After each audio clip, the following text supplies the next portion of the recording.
शंकर जी के मंदिर में जाकर एक लोटा जल चढ़ाना प्रारंभ कर, मंदिर में साफ सफाई करना प्रारंभ कर, बाबा तेरे को देगा, बाबा तेरे को देगा।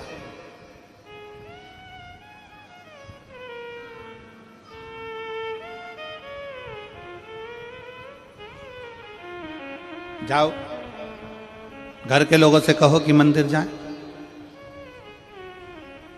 पर कई लोग ऐसे हैं जो पक्के में मूर्ख हैं, उनको कितना ही सिखा लो तो भी वो भगवान की शरणागति ग्रहण नहीं करते। और इनको अगर कोई फालतू का व्यक्ति मिल जाए और फालतू की बात कर देना तो ये बड़े सुखी होते हैं। फालतू की बात, अच्छी बात इनको नहीं सुहा।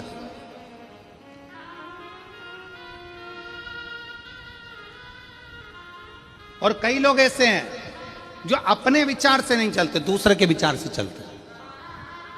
दूसरे ने ऐसा कह दिया, दूसरे ने ऐसा बोल दिया, और बोलते से वो दूसरे के विचार में आकर कुछ भी बोल दिया। किसी ने एक कह दिया, वो व्यक्ति ऐसा है, कान में भर दिया, भरा, फूंक मारी, उसने वैसा बोलना चालू कर दिया। कई लोग, वो दो हैं, वो कहते हैं ना, संख और मूर्ख। कौन कौन? शंख और मूर्ख। ये अपने आप कुछ नहीं बोलते, इनमें फूंक मारो तो बोलते। मूर्ख भी ऐसा होता है, उसको कोई कुछ बोल देगा ना, वो बैठे ना, वो रामकिशन जी बैठे हैं ना, वो रामाधर जी बैठे हैं ना, वो व्यक्ति ऐसा है ना, बस मूर्ख के कान में भर दिया कि वो व्यक्ति वैसा है, तो वो पूरे गांव में डोंडी पीटता फिरेगा, वो व्यक्ति वैसा है, मैंने तो सुना है वो व्यक्ति वैसा है। मूर्ख है ना, अपने मन से सोचा नहीं। कभी तो रामाधर से मिला, कभी तो राम स्वरूप से मिला, कभी उस व्यक्ति से मिला, कभी उस व्यक्ति से तेरा पाला पड़ा नहीं। उसको पहले आजमाओ तो कि कैसा है। पर किसी ने कह दिया कि वो व्यक्ति वैसा है तो तुमने वैसा मान लिया। शंख कैसा होता है? शंख अपने आप नहीं बजता, शंख में फूंक मारेगा दूसरा तो बजेगा। और ज्ञानी पुरुष का लक्षण क्या है? ज्ञानी पुरुष का लक्षण होता है वो थोड़ी सी फूंक से बिलखता नहीं है, क्रोधित नहीं होता, चिल्लाता नहीं। कई कई मूर्ख होते हैं। पत्नी ऑफिस में जा रही है, ड्यूटी जा रही है, काम कर रही है, नौकरी कर रही है, घर में बच्चों को संभाल रही है, भोजन करा रही है, और कई कई पतियों को कोई दोस्त ऐसे मिल जाते हैं फूंक मारने वाले, जो ये फूंक मार देते हैं। भैया हमने तो देखा था कि वो वहां पर बैठी हुई थी, हमने देखा था वो वहां बैठा हुआ था, फूंक मार दी। अब तुम चतुर हो कि मूर्ख हो, तुम पर निर्भर करता है। आप अपने पति पर शंका कर रहे हो, दूसरे के कहने पर मूर्खता है। आप अपनी पत्नी पर शंका कर रहे हो, दूसरे के कहने पर मूर्खता है। आप अपने परिवार पर शंका कर रहे हो, दूसरे के कहने पर मूर्खता है।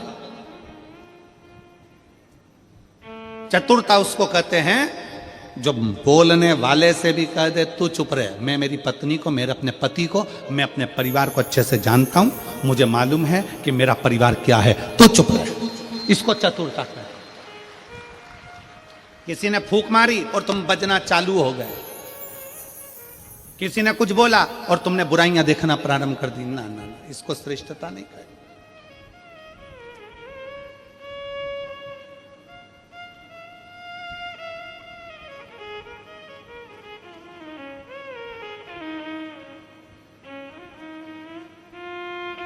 इसको श्रेष्ठता नहीं कही।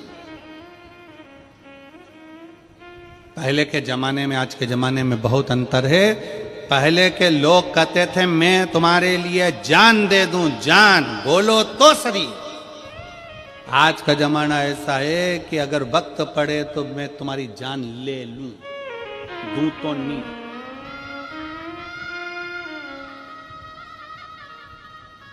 एक लड़की लड़के से कह रही थी एक बार अपनी शादी हो जाए, मैं पूरे घर को स्वर्ग बना दूंगी, तुम चिंता बिल्कुल मत करो। गार्डन में बैठ के बोल रही थी, आवाज कानों में गई तो पलट के देखा कि ये घर को स्वर्ग बनाएगी और घर में रहने वालों को स्वर्गवासी।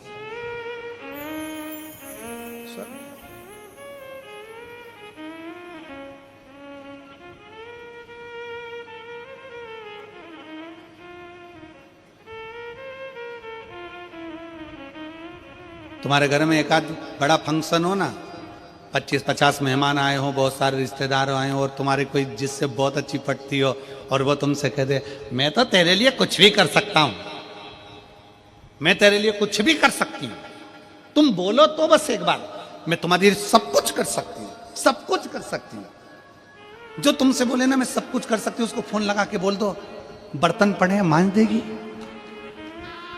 पड़े हैं बहुत सारे, सब कुछ कर सकती हूं, मैं तो प्राण दे दूं ना।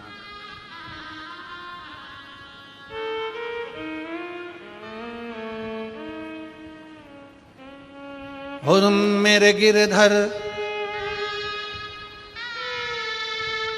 शिव तत्व में, भगवान की भक्ति में, एक आनंदता में, मीराबाई कहती है भगवान कृष्ण से कि हे मेरे गिरधर, हे मेरे गोपाला, हे मेरे कृष्ण, मैं तेरे लिए अपना सर्वस्व बार देती हूं। भगवान कृष्ण ने परीक्षा ले ली, मीराबाई की जहर का प्याला भेज दिया। जहर का प्याला भेजा तो भगवान को लगा सही में सर्वस्व बांट सकती है, तब भगवान कृष्ण उसकी साक्षी में प्रकट हो जाते हैं। थोड़ा परीक्षा मेरा भगवान लेता है, मेरा कृष्ण लेता है, मेरा राम लेता है, मेरा शिव लेता है, उस परीक्षा को लेता है, थोड़ा समय लगता है। क्या तुम्हें किसी ने बताया नहीं कि शंकर की आराधना करने का फल क्या होता है? नेध्रु ऋषि शारदा से कहते हैं क्या तुम्हें कोई बोला नहीं? शारदा ने कहा मेरे परिवार वालों ने कहा था कि जब दुख की घड़ी आए तो शिव को याद करना, शंकर को याद करना। शिव तो क्या तुमने शिव को याद नहीं किया? क्या तुमने शंकर को याद नहीं किया? किया। मैं थोड़े दिन भगवान के मंदिर गई, थोड़े दिन मैंने भगवान का भजन किया, थोड़े दिन मैं भगवान के मंदिर गई, फिर मैंने मंदिर जाना छोड़ दिया। क्यों? भगवान ने मेरा सुना ही नहीं। नेध्रु ऋषि ने एक बात कही, जितने शिव भक्त यहां कथा सुन रहे हैं, जितने शिव भक्त यहां पर बैठे हुए हैं, और जितने शिव भक्त आस्था चैनल पर कथा सुन रहे हैं, फेसबुक यूट्यूब पर कथा सुन रहे हैं, बड़े ध्यान से सुनना। नेध्रु ऋषि ने पूछा तुम्हें तुम्हारे रिश्तेदारों ने कहा था कि शंकर के मंदिर जाओ, तो तुम गई थी? हाँ गई थी। कितने दिन? थोड़े से दिन। फिर क्यों नहीं गई? मेरा मन नहीं लगा। क्यों? भगवान ने मेरी बात नहीं मानी, इसलिए मैंने मंदिर जाना छोड़ दिया। मैं मंदिर जाना छोड़ दी, मैं कथा जाना छोड़ दी, मैं भजन करना छोड़ दी। क्यों? भगवान ने मेरी सुनी नहीं। नेध्रु ऋषि ने कहा ओ मेरी मां, बच्चा गर्भ में रहता है तो कितने महीने रहता है? जम के बोलो जरा, कितने महीने? 9 महीने। नेध्रु ऋषि ने कहा एक बच्चे को भी स्वस्थ जन्म लेने में 9 महीना लगता है, और दुनिया के लोग ये सोचते हैं कि हम 2 महीने से जल चढ़ा रहे हैं और भगवान हमारी सुन ले। 9 महीने में बच्चा पूर्ण जन्म लेता है, तो भगवान पर भरोसा भी कम से कम 9 महीना तो करो कि भगवान कुछ देगा। पर आज का जमाना ऐसा हो गया कि कोई ऐसा महाराज मिल जाए जो हमको ऐसी भभूति दे दे और ऐसे पट के और नीचे से सोने के हंडे निकल जाए। तो ऐसा हंडा निकालने वाला महाराज हो तो हमको भी बता दो, हम भी तुम्हारे साथ चलेंगे हाले कोसा से डायरेक्ट, कि ये सब भभूत फेंको, सामान फेंको और नीचे से सोने के हंडे निकल जाए। शिव महापुराण की कथा कहती है, शंकर भगवान का चरित्र कहता है, अपनी मेहनत, अपनी लगन, अपना कर्म, अपना परिश्रम व्यक्ति को आगे लेकर जाता है, ऐसे फेंकने से हंडा नहीं निकल जाता। अपनी मेहनत से जाइए। एक पत्र है,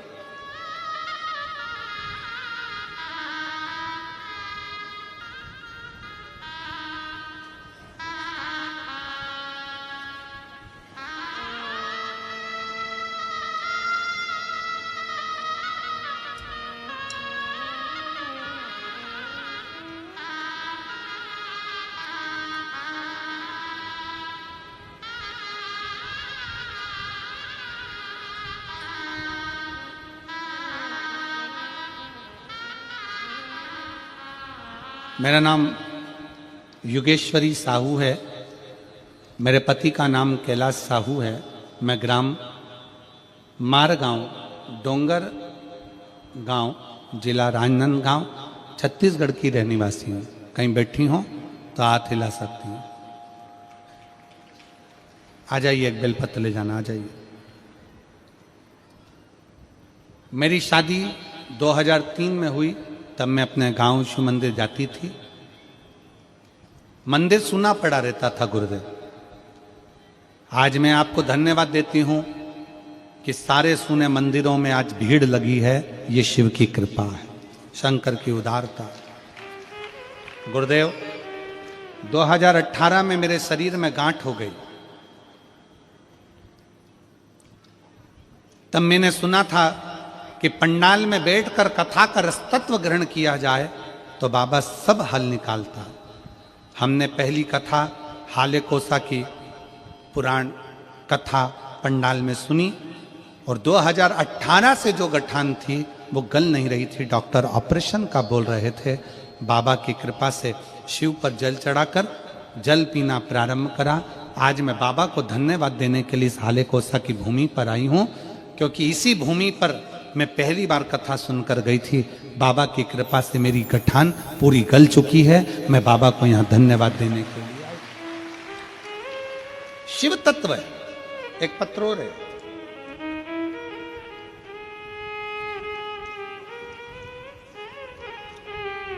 मैं चित्रा सोनवानी, प्रधान पाठक, मैं ग्राम